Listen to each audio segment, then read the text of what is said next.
अस्सलाम वालेकुम व्यूअर्स। जी ताजी गाल बोल कंदासीं क्रिकेटर आमिर यामीन ऐं शोएब मक़सूद जे ट्वीट के हवाले से। तो उन्होंने पंहिंजे ट्वीट में छा लिखियो?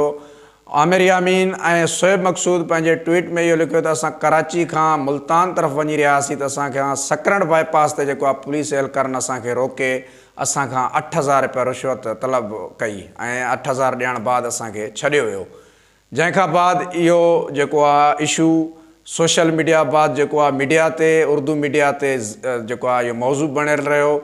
सो उन ट्वीट बाद जेको आहे IG सिंध ऐं उतां जा मुतलका ऑफिसर जेका ज़िम्मेवार हुआ उन्हनि नोटिस वरितो ऐं उन्हनि एहलकारनि ख़िलाफ़ कार्रवाई थी ऐं उनखां पोइ क्रिकेटर शोएब मक़सूद हिकु तहसुब भरियल जेको आहे ट्वीट कयो।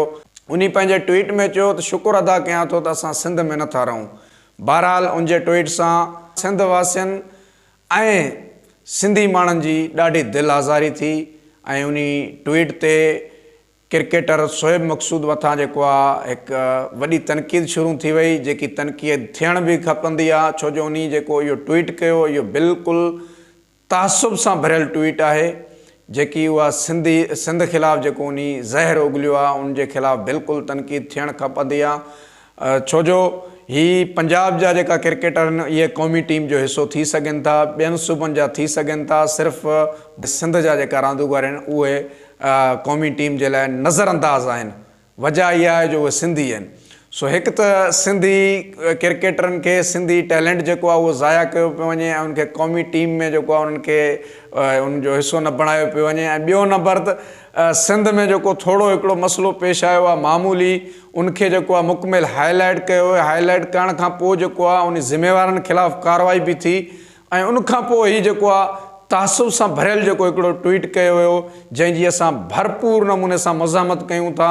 ऐं इन ट्वीट सां जेको आहे सिंध वासी ऐं सिंधी क़ौम जेकी बि आहे सॼनि जी दिलि आज़ारी थी आहे। ऐं बिल्कुलु उन ट्वीट खां पोइ क्रिकेटर शोएब मक़सूद ते जेको आहे मुकमिल जेका सुठी सोच रखंदड़ माण्हू आहिनि उन्हनि भरपूर उनखे जवाबु ॾिनो आहे, उन मथां तनक़ीद कई आहे त बिल्कुलु उन जेको इहो ट्वीट कयो आहे इहो बिल्कुलु तहसुब सां भरियल ट्वीट आहे ऐं इहो ट्वीट उनखे न करणु खपंदो हो। ऐं हीअ जेका क़ौमी टीम जो हिसो आहिनि इहे बि शुक्र अदा कनि त उहे सिंध जा रहिशी न आहिनि, त हू क़ौमी टीम जो हिसो बणिया आहिनि। 20 खेॾनि था, ODI में जेका आहिनि उहे टीम जी नुमाइंदगी करे आया आहिनि। अगरि सिंध में रहनि आई सिंधी हुजनि आई त हिन वक़्त ताईं इहे जेको आहे सिंधी रांदूगरनि जी आहे इते जेको आहे उहो उन्हनि जो टैलेंट जेको आहे ज़ाया थी वञे आई ऐं उहे कंहिं बि टीम जो हिन वक़्त ताईं हिसो न थी सघनि आई।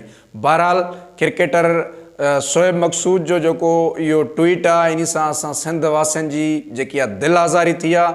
असां भरपूर नमूने सां सोशल मीडिया ते इन जी जेकी आहे मज़ामत कयूं था ऐं असां इहो मुतालबो कयूं था त इन ट्वीट ते जेको आहे उनखे माफ़ी घुरणु खपंदी आहे। छो जो उन सां हिकिड़ो जेको वाक़ियो पेश आयो आहे उन वाक़िए ते नोटिस थी वियो ऐं जेका ज़िम्मेवार हुया उन्हनि ख़िलाफ़ु कार्रवाई थी वई ऐं पुलिस जो जेको मौक़िफ़ आहे उहो बि साम्हूं अची वियो, जंहिंमें उन्हनि पुलिस वारनि जो चवणु आहे त क्रिकेटर जेका आहिनि इहे राति जे वक़्तु अची रहिया ऐं हीअ बिल्कुलु लाइटूं जेकियूं आहिनि डिमफुल ॾेई रहिया, जेको हिकिड़ो मतिलबु की हिकिड़ो ॿारहड़ी जो इलाइक़ो हुयो।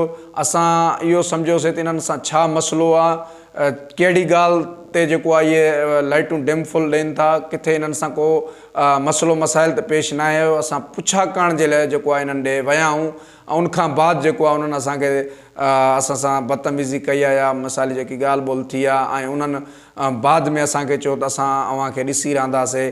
सो उनखां पोइ उन्हनि सोशल मीडिया ते जेको आहे हिकिड़ी पंहिंजी ट्वीट जेकी आहे पंहिंजे शोएब मक़सूद ऐं आमिर यामीन जेकी आहे हिकु ट्वीट जेकी आहे वायरल कई। उनखां पोइ उर्दू मीडिया ते सॼो ॾींहुं जेको तमामु उर्दू मीडिया जे चैनलनि ते इन मामले खे जेको आहे हाईलाइट कयो वियो। उनखां पोइ जेको आहे IG सिंध नोटिस वरितो ऐं ज़िम्मेवारनि जे ख़िलाफ़ु कार्रवाई थी ऐं जॾहिं उहे कार्रवाई बाद जेका पुलिस एहलकार जेका गिरफ़्तार थिया उन्हनि खां पोइ जेको आहे मालूम थियो ऐं पुलिस वारनि बि जेको आहे इन्हनि इल्ज़ामनि खे रद्द कयो त असां अहिड़ी का ॻाल्हि न कई। बहरहाल असांखे जेके उहे लाइटूं ॾेई रहिया असां उन्हनि ॾे विया आहियूं, उन्हनि खां पुछा कईसीं जंहिं ते हू मछरजी पिया।